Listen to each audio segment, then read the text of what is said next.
Acting as chief diplomat, Theodore Roosevelt enacted two big principles that would define his foreign policy.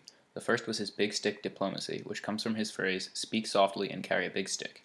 You will go far." And second was his corollary to the Monroe Doctrine. These two big ideas relate to many of the events of his time. A few examples of these ideas in action are the Venezuela crisis of 1902, the Russo-Japanese War, and the Panama Canal.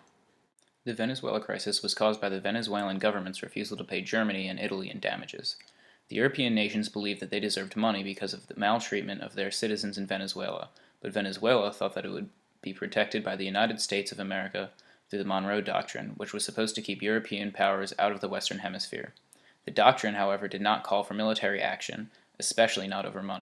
Roosevelt disagreed with this and made his corollary to the Monroe Doctrine, which established the U.S. as a police force in the Western Hemisphere. The new duty created by Roosevelt gave the military good reason to carry a big stick and grow larger. This led to the building of the Great White Fleet, which went out on a tour around the world to show off the strength of America. As the United States became interested in the possibility of imperialistic goals, Roosevelt had his own strong opinions on the subject. He claimed that a powerful nation had the right to expand, and should expand, to help civilize countries that were not powerful. This gave him respect for both Russia and Japan.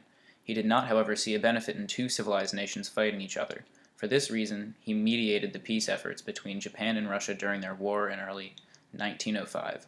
For this, he became the first U.S. president to win a Nobel Peace Prize. As the U.S. was expanding its power, Roosevelt and many Americans believed that a canal through Middle America was necessary for quick access to both oceans. The only issue was that the United States didn't own much property in Middle America. To solve this problem, the U.S. created a new country.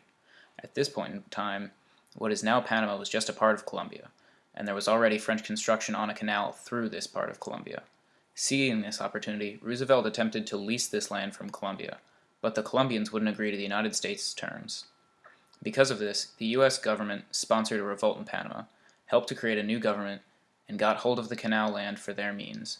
The Colombians had no choice but to accept these terms thanks to the big stick in the hands of the U.S. military.